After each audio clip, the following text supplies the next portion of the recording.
Which type of property you should buy? A unit, a townhouse, or a house. It almost doesn't matter. The property prices won't come down very much, and rentals will go higher as the population growth is just not stopping. We're not trying to play the market. We're not worried about the prices going up and down. Should you buy now or should you wait? The answer to that question is, welcome to the Passive Property Investor Podcast, where I teach you how to stop trading your time for money with property investment. I'm Jerry Parker, your property investment consultant. Let's dive in. Hello, property investors. Welcome back to the Passive Property Investor Podcast. You know, we're trying to make money without having to put our cash in there, use our equity, and build property passively over time. So we're chasing that capital growth. One of the great capital growth areas has been the Gold Coast. And what's driving that? We know it's this huge population growth that Australia has. It's like 2%. It's like one of the fastest growing countries in the world. There's housing shortage, and then also the rental crisis. So rents are going up. And now the Gold Coast is like the greatest place for this, but it's not. It's like a tale of two cities in a way. The Gold Coast is a place that it doesn't have a huge amount of industry, but it imports a lot of money coming in. And a lot of that money is rich people. And these rich people, they come in, tons of money, and they all want their little piece of the view of the ocean, and they bid up the prices on these apartments really high. And so you're paying for that view, and you're competing against these rich people that are not afraid just to tear up their money. They don't care. That's not us. We are passive property investors. We're kind of the wily old foxes that sneak in there. We don't want to put any money in. We want the property to make money for us. We want to print that money from the bank and the property to make the money, not, chasing after speculative capital gain or some lifestyle type, view of the ocean. Let these rich people, they don't care about that money. They'll just tear it up. And so that's not us. But this area is growing. It's got a new tram system going through. It's huge demand, massive population growth. Like, how do we make money there? Well, it's not on the beachfront, but we kind of pull back. Where are the workers? Where are they working? Because they're coming in here too. They're paying higher rents. And there's huge infrastructure, huge new cities being built. There's one up around Coomera where they've upgraded the train station. They put a new town center, built a Westfield shopping center, and they're going to build another road coming down. And this is where the workers live. They all have jobs. They're working between Brisbane and the Gold Coast. Brisbane's a huge piece of infrastructure. Gold Coast, 2.2 million. Gold Coast, 600,000. They're converging into one. And this is on the edge of the converge where they're working and living. And that's where we want to be. That's where we go. We're looking, remember, we want that, the rent to cover the interest. So when we go print our money, it's covered. Our wheels are spinning there, and we're getting the capital growth that's happening because this is the Gold Coast is one of the fastest growing regions in Australia. So that's why I say it's a tale of two cities. One city is not for us, but heading up to Coomera, Nerang, further south, Talabudra, you can find properties in there where you get your capital growth. There's new land subdivisions, even heading to up to Ormeau as well. That's part of the Gold Coast. And you're going to find properties for us there, not in this little sexy, off the plan, brand new apartments. Here's another thing that happens with these high-rise apartments. There's so much junk in there. They used to be like, take it back in the 80s when they put hot tubs in there and everybody would sit in a group hot tubs. It's ridiculous. They're building that same stuff in there now. In the future, they'll say it's ridiculous, but they're going to be paying for it. The repairs and maintenance on their body corporates go through the roof. And the body corporates will eventually be more than the rent. And so there's no joy in that for us. It's only, if you buy it before that rich person number one buys it, whether you're going to try to speculate and flick it over to rich person number two to get out of it. That's all you'll be trying to do. You're not going to be building a good portfolio over time. So But still, these other areas are much better and where you see that new infrastructure growth happening. And that's why I pinpointed Coomera, and prices have gone up there. But up the road a little bit further, you get Ormeau. And so there's a bit of a ripple effect that's happening because Coomera's kind of gone up in price quite a bit, but the ripple is like Ormeau is cheaper, but it's just like 5 minutes down the road. So maybe you're getting a little bit better value in Ormeau, and it'll go up to match Coomera over time as well. So yeah, you got to have a little bit careful in your strategies of how you're buying it. It's been called the ripple effect. You don't really go where the pebble hits. You go down the road a bit where it's a little bit cheaper.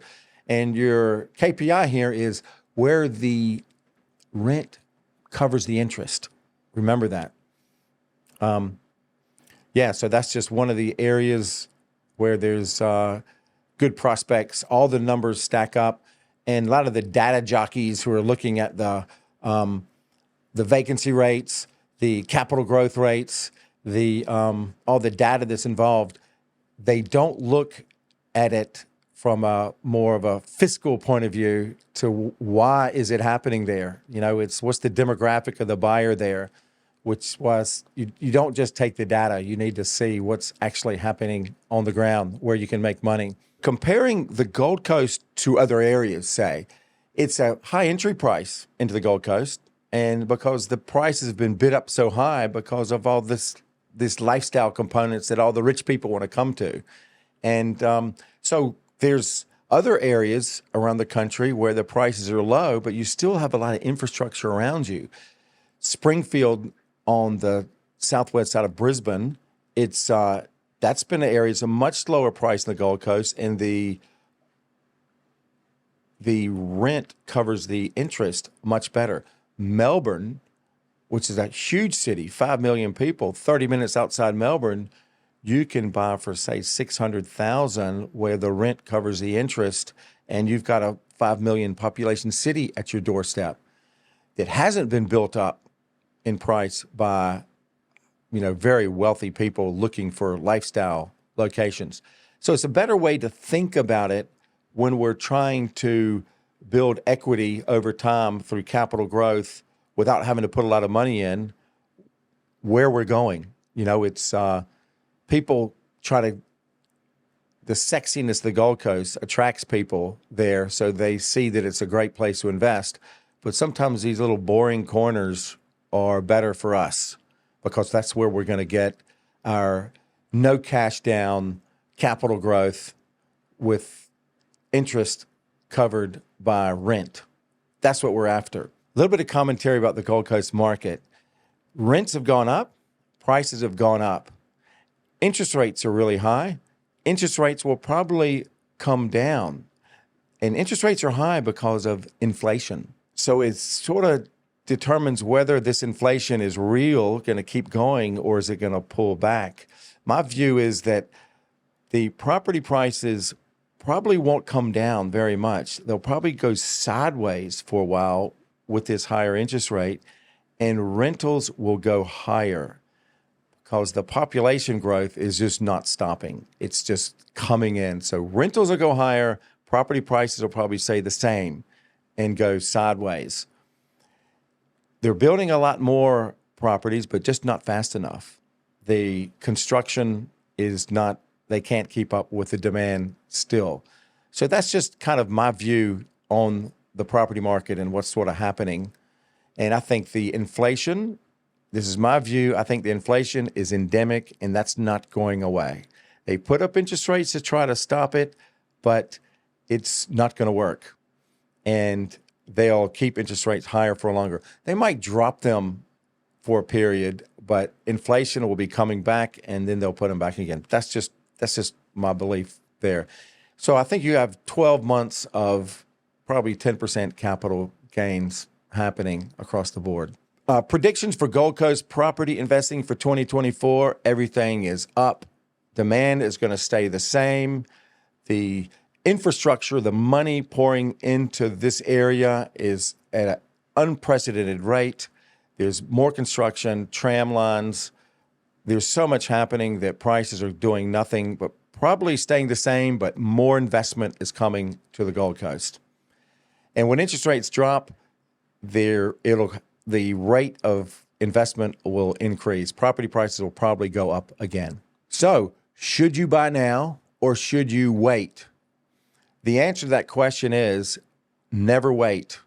Just buy the right property in the right spot, in the right location, based on how much equity you have, how much cash flow you have. This is an investment that we're making, and don't stop investing. You have to keep investing.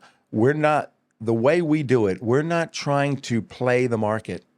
We're buying in areas that we know are going to go up in value because of the infrastructure growth that's happening in that area. And we're not worried about the prices going up and down because we have a risk assessment where our interest is being covered by the rent, and we're safe.